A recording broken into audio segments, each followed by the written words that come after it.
We are here today at Tottenham Hotspur Stadium, one of the most iconic stadiums in the world. Let's have a look at what makes this stadium so iconic and how they're preparing for Riyadh season. Here at the state-of-the-art Tottenham Hotspur Stadium. الملعب التحفة الجديد ملعب توتنهام هوتسبير ستاديوم وملعب توتنهام يتكلم عربي. Can you introduce yourself and your role here at Tottenham? Yes, my name is John Babs and I'm very proud to be Tottenham Hotspur Stadium Director. I've been here for 23 years and loved every minute of it. What makes Tottenham unique compared to other stadiums? Well, when I first started 23 years ago, we had one of the most historic stadiums in the Premier League. Yeah. We were at White Hart Lane. Since we left White Hart Lane, we had the opportunity to design and build a truly multifunctional stadium. So the stadium we're in at the moment is absolutely multifunctional. It doesn't just do football, it does a whole range of sports. We are NFL, we are rugby, we are football, we're concerts, we're entertainment, and coming up we're boxing as well. So this is it's a really unique venue. It's designed to be multifunctional. Can you walk us through the history of the stadium and the vision of it? Well, the stadium opened in 2019. I came here in 2002 to be part of the team that was going to help design and open it. It's not great for me, but we have a lot of conversations with people in the office as well who weren't born when we were starting to plan this process. It was an elongated process. We were at White Hart Lane at the time. We moved. We started building the stadium whilst we were at White Hart Lane. So we were playing our final games with the stadium being built all the way around it. We were bringing people into the old stadium through a building site. We got to a stage where we had to knock down White Hart Lane and we moved over to Wembley and we did a game in Milton Keynes. We did 18 months over at Wembley, so we took our entire ops team over to Wembley and worked with the team there. We rehearsed our increased capacity. We had 90,000 people every week at Wembley. We came back to our new stadium, opened our new home to a 62,500 capacity in 2019. We've been here ever since, 6 years on. Iconic.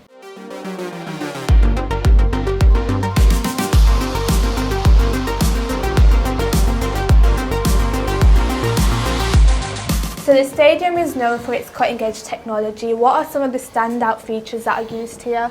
Well, the standout feature, the one that's discussed all the time, is our moving pitch. Yeah. So we have a number of different performance areas. When we're hosting football, when we're hosting rugby, we play all those sports on our grass pitch. When we do concerts, NFL, boxing, we actually slide the pitch. The pitch will slide out in 3 different sections and we park it beneath the south stand. Yeah.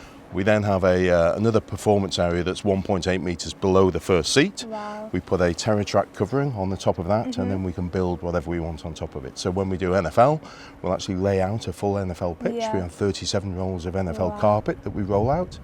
When we do boxing, we'll have a seat company will come in and put seats on the pitch and build a ring for us.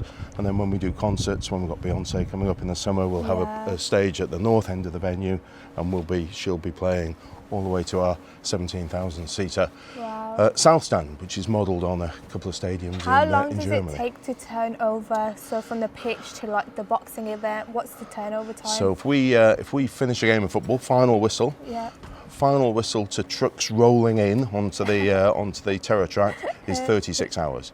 But we get more efficient every time we do it. We might be able to trim another few hours off that, but we're going to be 36 hours-ish. Have you set yourself a goal for what to trim it down to this time? Well, 36 hours would be what we're pushing it to. Because the pitch itself moves out in about an hour, but there's a lot of work that we need to do in advance of that. So you'll see all the pitch side LED boards, everything needs to be taken away. We need to move those. We have to take out the front 2 rows of the seats in the south stand, so there's concrete structures that we need to remove as well. And then once everything is taken out, then we have a protective floor surface that we bring in and lay down, which takes about 8 hours on its own. So 36 hours from a game finishing until the trucks are rolling in is our goal. That's our goal. Perfect.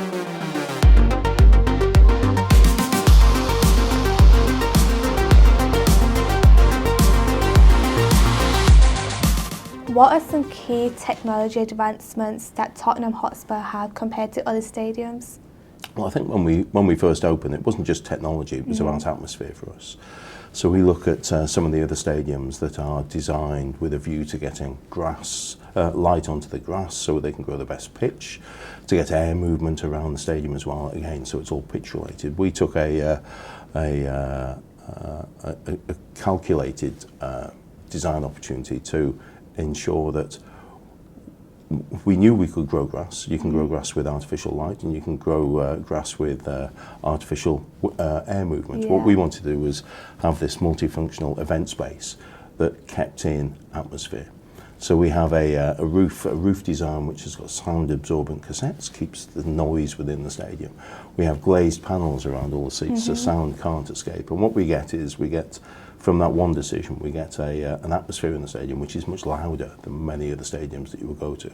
But from a licensing point of view as well, it's given us the opportunity to host more third-party events or more entertainment events outside of football, simply because the noise impact on the neighbourhood is far less than it would be had we not taken that decision to begin with.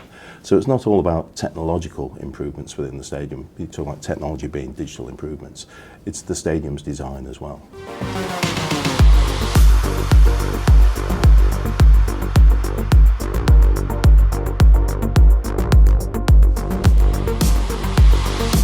What preparations are being made to prepare for the massive boxing event that's going to happen in a couple of weeks?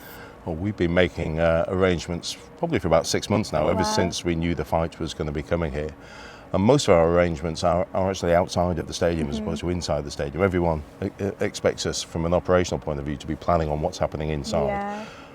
The seats in the stadium are still the seats in the stadium. We're still going to be putting 10,000 seats on the floor. We're going to have a boxing ring where we're stood at the moment. But the majority of our planning at the moment, and the advanced planning, is all with transport services, making sure we can get an increased capacity. We have a capacity of 62,500 for football. It's going to go up to 67,000 for rugby, for boxing.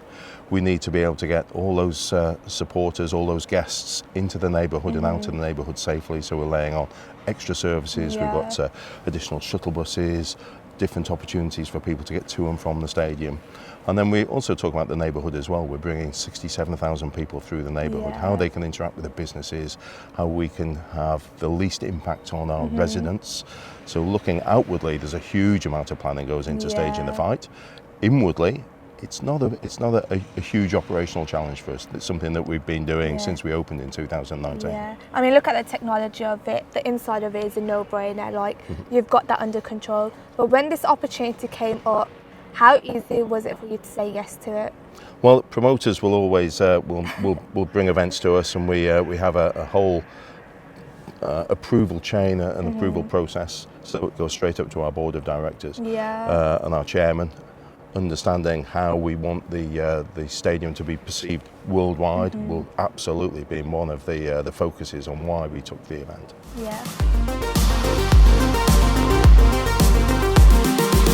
We are standing where every single person, whether they're a football fan or not, wants to stand. How does it feel for athletes and performers to be standing here on a big event night? Well, it's not a question you should be asking me, it's something you should be asking them. But we've seen many a performer and many a footballer come to the stadium. We see away teams coming into, or visiting teams coming into the stadium. They come in through a tunnel over here. They have park their coach. They'll walk pitch side. We get many professional footballers, even at this stage, will take their phones out and they start to record what's happening in the stadium. And in order to inspire the players and the performers, I don't think anyone should need any additional inspiration. We look around you. The stadium's got an atmosphere of its own. When there's no one here, when there's 62,000 people cheering the team on from our main stand, it's just an amazing atmosphere. And when we have concerts, we have a concert stage that's built behind us. They play to our big 17,000 seater stand. Again, the atmosphere is sensational.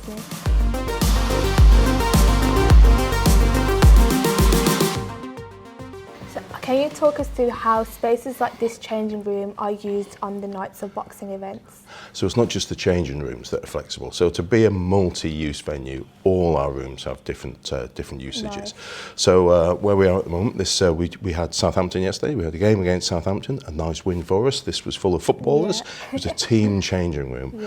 We've got a couple more football games, and then we go into boxing. Nice. And for boxing, this will be one of the main fighters' changing rooms. So they'll have a whole entourage around them. but this will be one of their changing rooms.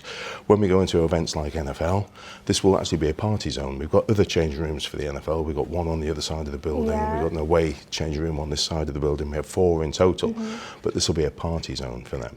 When we do concerts, this might be one of our super artists warm-up area. It might be a stretching area. It might be a changing room. So every one of our areas has more than one use. Has to be flexible. So a lot goes down here. I think every fighter would want this changing room as their, base on the night of the fight. Exactly. So who makes the decision on what fighter gets what changing room? So the promoter does. So the promoter comes and hires our venue. We're very pleased to be working with both Matchroom and Boxer for this event, and they will decide who has this changing room. We have an equally good changing room on the other side of the corridor that the other fighters will.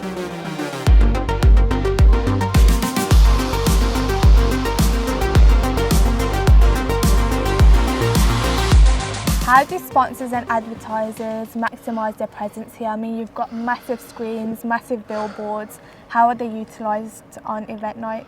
So if you came in earlier on and none of the boards were turned on, you'll notice there's hardly any advertising in the stadium at all. We have our cockerel that sits proudly above the south stand. We have a cockerel that sits on the west stand as well. If you take those away, there's nothing that says it's Tottenham Hotspur's Football Club. Yeah. We are Tottenham Hotspur Football Club. We're the home of Tottenham Hotspur, but we're a fully digital stadium. So when you bring an event to us, we can customise all the ribbon boards and we can customise all the screens and truly make the stadium your own. Yeah. So when you bring your event, it should be your stadium. The stadium shouldn't compromise your event. Exactly. One of our mantras is about having no excuses, no compromise. We want to make sure the stadium works properly for your event. So when you come in here and you're doing concerts, it should feel like an entertainment venue, and all the digital signage should be appropriate to that. When it's the NFL here, it looks like an NFL. It is an NFL stadium. It looks like the best stadium outside of the States. Beyonce's home. Absolutely. It has to be the home of the event. Exactly. I mean, that's what makes Tottenham so iconic, but how significant is it for Tottenham to hold a Riyadh season boxing event here? Oh, it's really significant to get out into countries that perhaps we wouldn't be broadcasting in, to host an event which is being seen by not just the European community but the worldwide community, and to have Eubank and Ben fighting here. We all sit down and we all saw the fight from '99. Exactly. We kind of looked over the second fight, but we can't wait for this fight. We've done 2 other world title fights here. This is a huge fight for us. It's a huge evening for the club. It's a huge evening for the fighters, and the fans will have a great time. There's a great undercard, great fight. Can be brutal. We're looking forward to it. One of your undercards is actually a Tottenham fan as well. He must be excited about fighting on this pitch. Absolutely. What a way to continue your career. Come to the Tottenham Stadium and fight here. Exactly. Bit of a controversial opinion, but I think this view is better than sitting on a beach. So when fans come to a boxing event night for Riyadh season, what can they expect? Well, definitely expect a party. So we'll be opening the stadium at 5 o'clock. We've got a full undercard that'll take us all the way through till 10 o'clock. We've got a ring walk that's going to be shortly after 10 o'clock, national anthems, and then just hopefully the best fight we've seen at the stadium for quite some time. We're well prepared. We'll have 67,000 people, lots of noise, lots of light, lots of excitement. So we're really looking forward to it. There's going to be a wide range of fans there. How do you enhance the fan experience from general admission to VIP experiences? Well, we spend a lot of time looking at the fan base that are coming as well, and spent a lot of time with the promoters as well, understanding who's going to come and see us. So we know how many, the percentage of how many males, how many females. We're expanding a lot of our offerings for the ladies that are coming into the stadium, for the premium spaces as well. We've got lots of different offers. So for football, we have a wide range that can fit nearly every price point. For this, we're trying to change it so it's much more of an event-related offering as opposed to a football offering. What are some of the premium experiences that you have available for the VIP lounges and the hospitality areas? Oh, well, we've got loads of, lots and lots of different premium offerings. Everything from our Tunnel Club, which potentially has the best view in the house, has a great view over people who are sat on the pitch looking at the ring itself. We have our H Club, which is on level 4, which is just an astonishing place to go and partake in the premium offering. And then we have lots of other lounges throughout the stadium as well. So we've got about certainly another 14, 15 different offerings around the stadium. So there's something for everyone.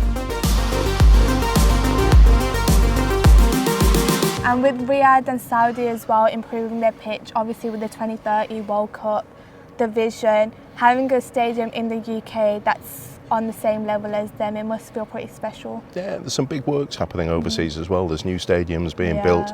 We take tours around here all the time with people coming to us to look for ideas. When we were building our stadium, we went over to America, we went all over Europe looking at different venues to try to take the best options from each of the venues to pour into here. The reason we do all these events, and the only reason we do all these events, is so that we can generate extra funding to put into our first team football, our ladies football and our academy football. That's the only reason we're here. If we didn't have football, we wouldn't be doing all the events that we're doing. The only reason you're here, if you ask any one of the staff members are here why they're here, it's for one reason. It's to generate funding to put back into football, to reinvest in football. That's why we do all these shows. I mean, the stadium's a stadium, like there's nothing bad you can say about it, but what goes on behind the stadium? Who are the people that make Tottenham Hotspur Tottenham Hotspur? Well, we've got there must be about 700 employees that work for the club. Within my team, there's about 110 within the operations team.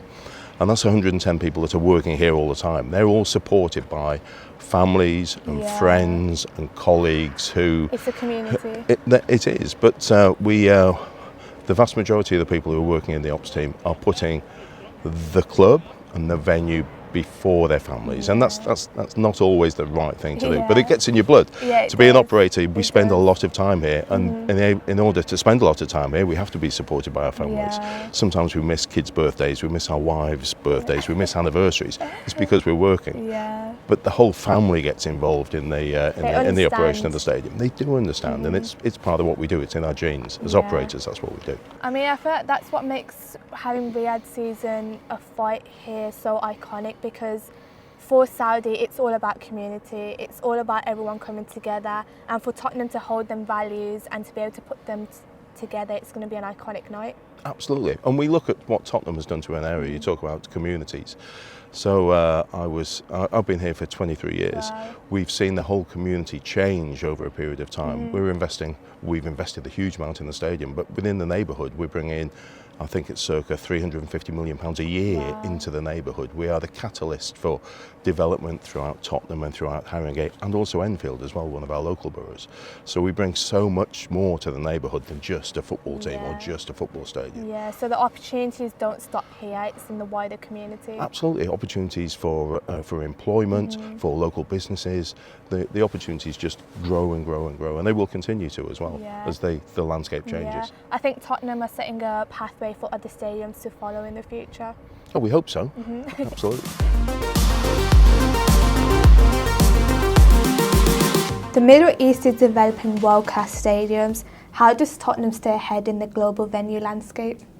So that's the challenge our chairman sets us virtually every day. So we have to when we're talking about the whole design of the stadium and the impact it's had on the neighbourhood, that's simply the chairman's vision. He drives us really hard, astonishingly hard. It's as though he never sleeps. He's always on our back. He's always pushing us. He's always getting us to look for the latest innovations, different opportunities. We've been open 6 years now, but 6 years from a technology point of view is a lifetime. So we're constantly looking to do things differently. We are going and looking at other stadiums. We benchmark ourselves regularly, both from a staffing point of view and a building point of view. So we're constantly trying to strive for something that is perfection. We'll never get to perfection, but we need to be as close to it as we possibly can. It doesn't matter how many new stadiums open, we still have to be described as either the best or one of the very best stadiums in the world, irrespective of which corner of the world you're looking at. I mean, the capacity is 62,000. Every different event you have, there's a different fan base. How do you ensure, no matter what event it is, football, boxing, concert, each fan has a world-class experience? That's again, it's our challenge every time. So we talk about managing a building, we talk about having an operations team, but our job here is to manage and look after the building, make sure it's maintained properly, make sure it always looks brand new. But more important than that, we have to look after everyone that's coming into the venue. We have to make sure they come into a safe venue. When they're in the stadium, we don't want to be the fun police. We don't want to say no to everything that everybody wants to do. We want to encourage people to enjoy themselves. So we have our catering products are all priced appropriately so people can afford the products. We encourage people to get to the stadium early. We open a lot earlier than most stadiums. For football, we open 3 hours before kick-off. For the boxing, we're going to be opening at 5 o'clock. We encourage people to get here early. We've got lots of meeting spaces within the stadium. We've got a place under the south stand called the marketplace, which has lots of fresh cooked food outlets. We're encouraging people to come and not just come and see the event itself, but come and socialise. We want people to come beforehand, stay afterwards, and just enjoy themselves. It's an entertainment venue. We want people to be entertained. I think everyone watching this is going to be amazed at the facilities. I mean, Tottenham Hotspur, to me, is an underrated stadium and is one of the best in the world, which is why we're here. I think a question a lot of people want to know is it available to hire for private events, parties, weddings, whatever occasion you can think of? Yeah, absolutely. So we had a wedding here very recently, our first wedding. Would you, if you could redo your wedding, would you get married here? My wife wouldn't allow me to get married in the place of work, Yeah. but and it's a great opportunity. We have lots of Spurs fans always talking about getting married here. Yeah. We have conferences. We have a really thriving conference and entertainment business as well. You'll see today we've got events on all around the stadium, as well as having the attractions. We've got our Formula One drive attraction, which is open all year round. We have our tours, self-guided tours. We have tours with former players, and behind us we have our roof walk as well, where people can go up onto the roof and go and have their photos done with the cockle, and then abseil down the other side. So it's a venue that doesn't open just for match days or major event days. It's open all year round. I mean, so much goes on in here. What are some of the challenges having such diverse events here? I think the challenge is mostly staff-based, in that we have to have a team of people who are completely engaged with the roles that they have to do and have to undertake, and are 100% focused on working within the stadium. So that's the thing about Tottenham. As much as the staff put into it, everything goes into the community. It's all about the people. And I think that's what makes the stadium so iconic. What can other stadiums take a leaf out of your book? Well, I think a lot of other stadiums are doing that. So we're not the only stadium that is pushing things into the community and pushing their teams and their foundations and their networks into the community. I think that's what football teams do. That's what football clubs do. I think where we might be different to most of the other stadiums in the UK and perhaps Europe is the amount of events that we're doing outside of our football community, and how we then engage our residents and our businesses with other sports, with sports that they wouldn't normally get that opportunity to interact with, whether it be NFL or boxing or rugby. Yeah. So there's far more opportunities, I think, within and around a stadium which is truly multifunctional, rather than one that focuses on singular events. Along with a number of other events, we do regular job fairs, not just within the local community, but throughout London as well. So we're constantly opening the stadium up for recruitment. But one of the most fun things we did actually was in COVID, when a lot of the other venues closed down, and when a lot of people stayed at home. We worked with North Middlesex Hospital, and we brought the ladies' outpatients clinic down to the stadium. We were host to about 30,000 pregnant mums who came for their scans. We had a great time with the nurses. We celebrated all the nurses' birthdays with time on the pitch. We did penalty taking with the nurses. We had what else did we do during that time? We became a food bank, a local food bank, and a food distribution point as well for the local authority. So as well as being a sport, entertainment and community venue, we do genuinely interact with our local authority, with our hospitals, with our emergency services as well. Nice. That's what it's all about, community. What's one thing working with Riyadh season that you've learnt or that you've taken away that you're going to use to enhance the stadium and the fan experience? I think it's the detail. A huge amount of detail has gone into the planning. The whole, there's a large team of people involved, either promoting it or putting the event on. Everyone has been hugely passionate from the moment they knew they were coming to Tottenham. So we've hosted regular visits where people are coming down to the stadium from a promoter point of view or an event organiser's point of view, to truly understand how they can make the venue really work for the event itself. So we've had their teams working with our digital content teams on how we can transform the stadium bowl itself, with our catering teams to see what catering we can put into the premium areas and into the concourse areas. So it's the level of detail, I think, which has come from this whole event organisation that has been focused on us and will be focused on us on the 26th of April.